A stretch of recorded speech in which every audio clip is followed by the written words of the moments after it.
Olá, tudo bem com você? Aqui é André Godoy, canal Dinheiro, hoje ainda 12 de julho, e este é o segundo vídeo a respeito da economia da China. Fizemos um primeiro vídeo falando a respeito dos controles cambiais, como que a China faz para controlar todos os dólares que entram no país, como que ela faz para puxar para si, para o governo central puxar para si todos esses dólares, e o porquê dele fazer isso, né? O porquê, na verdade, é muito simples. Quando você é um país e você tem uma reserva cambial em moeda forte, é como se uma pessoa física tivesse patrimônio e fosse ao banco, de repente, abrir uma conta, pedir um empréstimo, a vida fica mais fácil, né? Então, na comunidade internacional, quando você tem uma reserva cambial em moeda forte, isso é bem visto, porque você passa a imagem de que a sua economia está indo muito bem, e que você não tem problemas e tal. Então, você pode participar mais da economia global, você pode, inclusive, pegar empréstimo, você pode, enfim, você pode fazer várias coisas, né? Você é mais bem aceito no clube, digamos assim. Por isso que a China faz questão de todos os dólares que entrar, ela absorver, ela imprime dinheiro, imprime yuan e compra esses dólares. Imprime yuan, compra os dólares, isso gera uma inflação, ela imprime mais dinheiro para fazer uma política de subsídios aí com a inflação, a gente já discutiu isso. Se você não assistiu o vídeo, assista para entender com mais detalhes. Enfim, e assim a China toca o barco. Agora, uma coisa fundamental que a gente tem que falar sobre a China, e que praticamente você não vê isso ser dito em lugar nenhum, só um detalhe, o que eu vou falar aqui de novo, tá? Não são vozes da minha cabeça. Aqui embaixo eu vou colocar uma publicação do Instituto de Estudos Financeiros de Barcelona, que é um dos maiores institutos, melhores na verdade, não maior, um dos melhores institutos no mundo a respeito de pesquisa econômica, é uma instituição privada, tá? Dessa publicação é que eu vou tirar as coisas que eu vou falar aqui no vídeo, tá? Haverá dois links aqui embaixo. Um é o do Instituto de Estudos Financeiros de Barcelona, e o outro é um link para os gráficos da Reuters. Eu já vou explicar. O que acontece na China? Se ela tem um controle tão grande sobre o câmbio, os dólares que entram, se para ela é tão importante sentar em cima desses dólares e controlá-los, então como que ela faz para pagar pelas construções que ela faz? Você já deve ter visto a China construindo estradas de ferro enormes, represas gigantescas, a maior do mundo, né? De onde ela tira dinheiro para fazer isso? Se ela não mexe nas reservas, de onde vem o dinheiro que banca toda a construção dessa infraestrutura chinesa que a gente vê na televisão e tal? E são obras maravilhosas, né? Gigantescas e maravilhosas, são bonitas de se ver. Mas a questão é a seguinte, apesar de elas serem bonitas, tem uma coisa a respeito delas que não é tão bonito assim. Essas obras, elas são todas feitas com dinheiro emprestado. Isso mesmo, dinheiro emprestado. A China hoje é o... Eu não sei se ela chega a passar o Japão, mas ela, assim, o total de dívida dela é algo em torno aí de 250% do PIB. Você normalmente vê as pessoas na mídia falando, né, a China, aquela puxação de saco, né, de jornalista com um país comunista. A China é credora, né, credora do mundo, tal. Banana. Na verdade, a China ela tem um PIB de 17 trilhões, né, de dólares. Só o governo central, só Pequim, tem uma dívida aí de uns 25 trilhões na praça. E o PIB é 17. Aí, além do governo central, você tem as empresas chinesas, né? O governo chinês, ele é controlador das empresas. Se você abre uma empresa na China, o controlador não vai ser você, vai ser o governo chinês. Você é um sócio, você entra como sócio minoritário, tá? São as tais joint ventures, né, que eles falam. Você quer construir uma fábrica na China? Pois não, o governo te cede o terreno, você constrói a fábrica em cima, mas o terreno é do governo chinês, do Partido Comunista. Legal, né? Enfim, seja como for, quando o governo se associa com essas empresas, ele acaba também sendo corresponsável pela situação econômica dessas empresas, não é isso? Vocês devem ter acompanhado aquela Evergrande que quebrou, né? Grandes incorporadoras indo para o buraco, problemas no setor bancário da China. Todas essas são empresas que pertencem ao governo, ainda que indiretamente, vamos dizer assim, né? Pelas tais joint ventures, mas pertencem ao governo. E essas empresas têm dívidas no mercado. Se você somar essas dívidas com as dívidas do governo central de Pequim, vai bater aí os 250% do PIB. Então, assim, primeira coisa, tudo que você vê que a China construiu, investiu, emprestou, papapá, isso tudo é com dinheiro que ela mesma pegou emprestado de alguém, não é o dinheiro dela. Tá? Ela está montada numa dívida de quase 30 ou 31%, 31 trilhões de dólares. É uma coisa monstruosa. Tá? E isso começou a se tornar um problema muito sério quando? Quando a partir do início desse ano o governo americano começou a puxar os juros para cima, né? Então o que acontece? Os serviços dessa dívida chinesa, ou seja, os juros que ela tem que pagar para os credores, começaram a ficar cada vez mais pesados no orçamento chinês.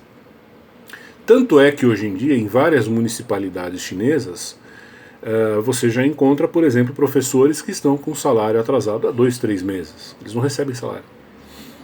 Cortando serviços para a população, pessoas que estão, enfim, sem o mínimo, né? Trabalham para o governo e não tem salário, não tem apoio, não tem nada. Está lá esperando morrendo de fome.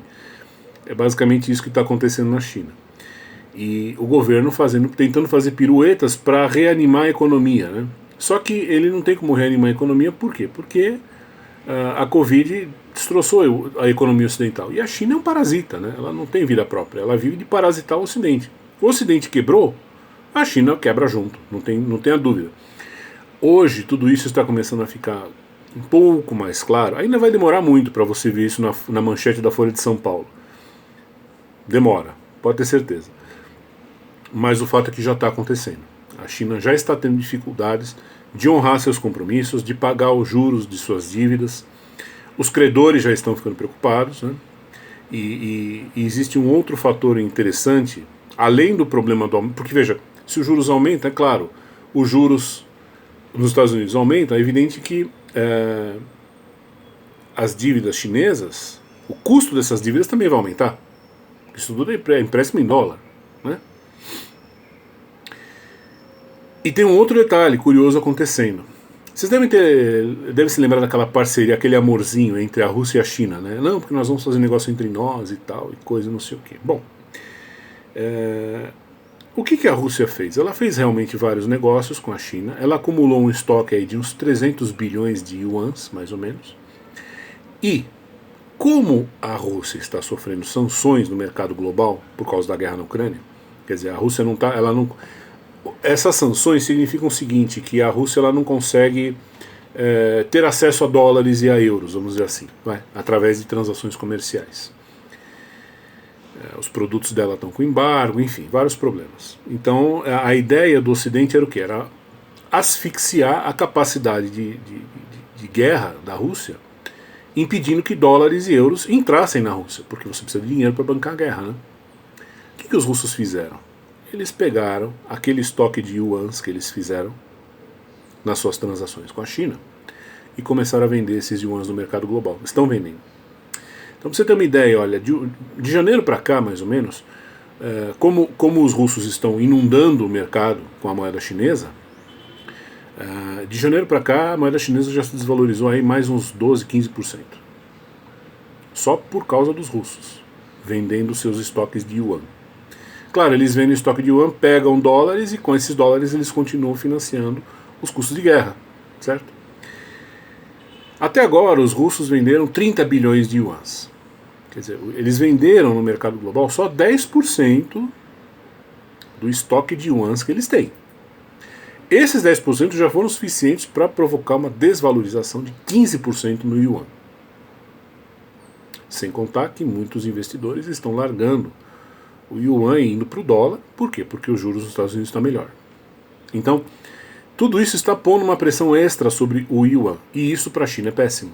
Por quê? Porque para ela pagar suas dívidas, ela tem que converter yuan em dólar, não é?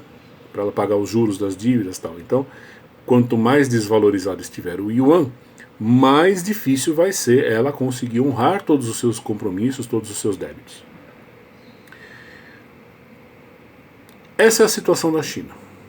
Essa é a situação do país eco que toda a imprensa esquerdista diz que ia ser a maior potência do mundo e blá blá blá, né? É uma coisa que há muito, quem me conhece há tempo sabe que assim, há muitos anos eu falo isso, pelo menos desde 2004 eu falo, a China não é nada. A China é um parasita e na hora que o hospedeiro tiver um probleminha de saúde, o parasita morre, né? Assim funcionam as coisas. Então essa é a realidade. Nós estamos falando de um país aí que tem dívidas de praticamente 250% do seu PIB, um país que não tem mercado interno, porque a China é basicamente um país de miseráveis, né? Você tem lá 2, 3 cidades que causam uma boa impressão, cidades cenográficas, né, quase. Algumas delas já são até cidades fantasmas. E não há muito o que fazer para salvar a China, né? A China precisaria de um milagre. E como milagres não acontecem assim tão facilmente, o que a gente pode esperar disso é que quem fornece para a China está ferrado. Ou seja, o Brasil vai ter muitos problemas pela frente aí no seu setor de commodities, né? Porque a China, na verdade, ela mal está ganhando para pagar os juros das suas dívidas gigantescas.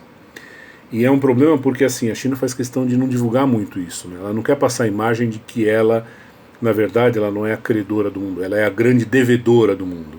Ela não quer que ninguém saiba, claro, marketing é tudo, né? Principalmente se você é um país de esquerda, um país comunista. Então vai ser uma dificuldade para eles, porque não há dinheiro, a economia ocidental não tem o menor sinal de que vai se desenvolver, e aliás, muitos países ocidentais já estão retirando suas fábricas da China, por vários motivos, né?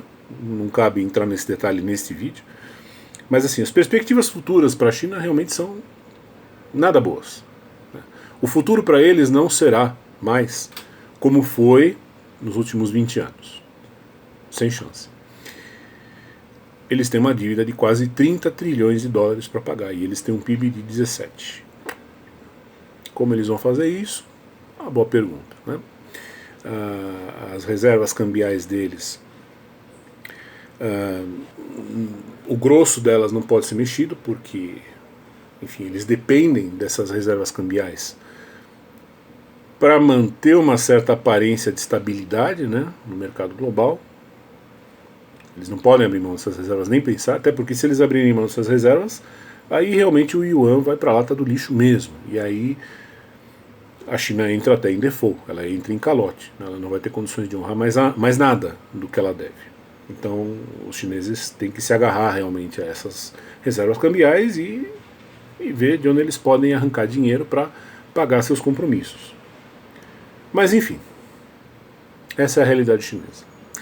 Aqui embaixo eu deixo 2 links. Um link, como eu falei, do Instituto de Estudos Financeiros de Barcelona, que tem todos esses dados que eu estou falando aqui no vídeo. E o outro é um gráfico, que é um gráfico público, todo mundo que trabalha no mercado aí pode já ter, quer dizer, todo mundo, enfim. Quem trabalha com moedas talvez já tenha visto. Ele saiu recentemente na Reuters, eu botei o link da Reuters porque é o mais prático, né? Ele já entra direto nos gráficos, mostrando a evolução das dívidas chinesas em função do PIB. Dá uma olhada aqui, tá bom? Até o próximo vídeo e um abraço.